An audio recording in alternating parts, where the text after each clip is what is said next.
Bonjour et bienvenue dans cette première liste des vocabulaires coréens qui marque le vrai démarrage de cette série.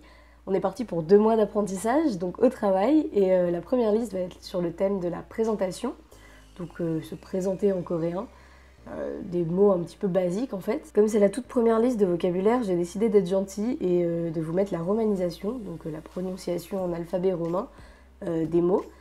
Je suis de ceux qui sont plutôt contre la romanisation. J'ai tendance à croire que si on apprend le coréen, on doit l'apprendre à fond et éviter d'utiliser ça, parce que c'est en général assez faux comme prononciation. Il n'y a pas de son semblable à ceux qui sont en coréen quand on parle en français. Donc, faut passer au-dessus de ça, faut apprendre le hangul. Et si vous voulez l'apprendre, si c'est toujours pas le cas, je vous laisse pas mal de liens en barre d'infos, etc., etc. Donc, allez voir ça. J'ai tendance à penser en fait que ça peut être utile juste aux voyageurs si vous voyagez juste quelques temps, mais si c'est le cas, je pense pas que vous tomberez sur ces vidéos. Si vous partez en Corée juste 1 ou 2 semaines sans vous intéresser à la langue, là oui, la romanisation peut être intéressante, mais sinon, il faut vraiment apprendre le hangul. Ensuite, comme la thématique est un petit peu particulière pour cette première leçon, j'ai décidé de vous faire des phrases et non pas en fait du vocabulaire. Donc ça m'a pris un peu plus de temps que prévu, mais au moins je me dis que vous allez savoir vous présenter, et c'est l'important, entre guillemets, de ce cours-là. Donc même si grammaticalement parlant, vous ne savez pas du tout tout ce que vous êtes en train d'apprendre, vous pourrez au moins vous présenter en coréen sans faire de faute, et c'est quand même plutôt une bonne chose. Donc j'espère que ça va vous plaire, et on commence tout de suite. Numéro 1, 안녕하세요. Bonjour. 안녕하세요, on l'utilise comme bonjour, mais en réalité, comme vous l'avez remarqué, il s'agit d'une question, il y a un point d'interrogation. Et 안녕하세요 vient en fait du verbe 안녕하다, qui signifie être en paix. Donc plutôt que de dire bonjour, en fait on demande êtes-vous en paix. Ça peut paraître un petit peu bizarre pour nous occidentaux, mais c'est ça. Donc pour faire simple, on dit que la traduction est bonjour, mais ça peut être aussi bonsoir, et ça peut aussi dire comment allez-vous en un sens. Numéro 2, 반갑습니다. Enchanté. 반갑습니다. Qui est donc un verbe, le verbe 반갑다, être enchanté. Numéro 3, 저는 Chloé입니다. Je m'appelle Chloé. 저는 Chloé입니다. 저, le pronom je tout simplement, et vous ajoutez ensuite votre prénom à vous, et 입니다, qui vient du verbe ida, être. Numéro 4, 저는 프랑스 사람입니다. Je suis française. 저는 프랑스 사람입니다.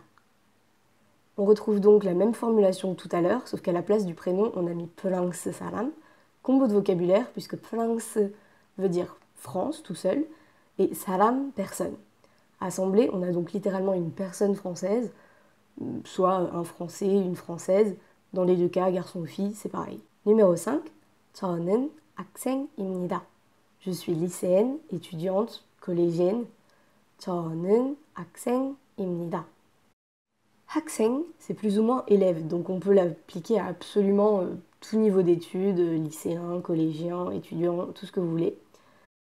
Je ne peux pas vous faire toutes les professions, mais je vais quand même rajouter 회사원, 회사원, qui est en gros salarié, employé d'une entreprise. Numéro 6, 저는 한국어를 배웁니다. J'apprends le coréen. 저는 한국어를 배웁니다. 한국어, qui veut dire coréen, donc langue coréenne. Si vous enlevez la dernière syllabe, vous avez 한국, qui veut dire Corée. Enfin, 배웁니다, 배웁니다, vient du verbe 배우다, qui est le verbe pour apprendre, tout simplement. Numéro 7, 음악을 좋아합니다. J'aime la musique. 음악을 좋아합니다. 음악, musique, et 좋아합니다. 좋아합니다 qui vient du verbe 좋아하다, aimer dans le sens plutôt apprécier que aimer dans le sens amour. Vous pouvez remplacer plus ou moins n'importe quoi, enfin, vous pouvez remplacer 음악 par plus ou moins n'importe quoi, mais vous êtes censé utiliser des particules, donc 을 et 를, mais je ne vais pas vous en parler maintenant pour ne pas vous embrouiller, donc on passe dessus. Numéro 8, 감사합니다. Merci. 감사합니다. Du verbe 감사하다, remercier, plus ou moins. Numéro 9, 안녕히 계세요 ou 안녕히 가세요. Au revoir. 안녕히 계세요 ou 안녕히 가세요. Pourquoi il y en a deux? Ça dépend en fait de la personne qui part. En coréen, il y a 2 façons de dire au revoir en fonction de la personne qui part, donc si c'est vous ou l'autre personne. Si c'est vous qui partez, vous devez dire à la personne 안녕히 계세요. Littéralement, restez bien en paix. Et si vous êtes celui qui reste et que la personne est celle qui part, vous dites 안녕히 가세요. Littéralement, vous l'avez compris, partez bien en paix. Numéro 10. 잘 부탁드립니다.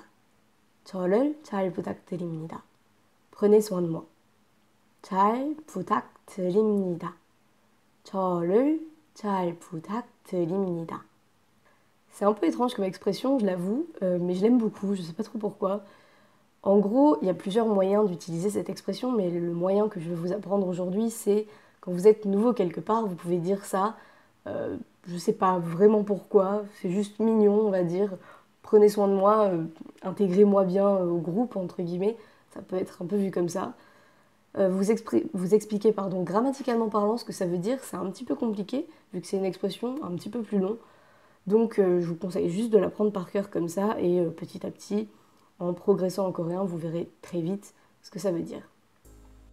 Voilà pour cette liste de coréen, enfin de vocabulaire qui s'est avérée beaucoup plus longue que ce que j'avais prévu à l'écrit, mais pourtant vachement courte à l'oral en fait. J'espère que j'ai pas été trop vite. Sachez que si vous voulez ralentir, il y a moyen de ralentir sur YouTube dans les paramètres. Vous voyez le petit rouage en bas. Vous pouvez ralentir la vitesse de comment je parle. Et vous pouvez au moins écouter, réécouter la prononciation de chaque mot plus doucement. Enfin bref, la semaine prochaine, elle sera plus simple, cette liste de vocabulaire. Je ferai vraiment une liste à thème avec de vrais mots et pas des phrases. Donc ce sera beaucoup plus facile. N'hésitez pas à me dire ce que vous en avez pensé, vos retours et tout ça en barre d'infos. En commentaire. Et sur ce, moi je vous dis à demain, lundi, pour les ressources internet dans laquelle normalement je vous parle d'une application, si je ne me trompe pas. On verra bien. Du coup, travaillons ardemment. 열심히 공부하자. Courage, fighting!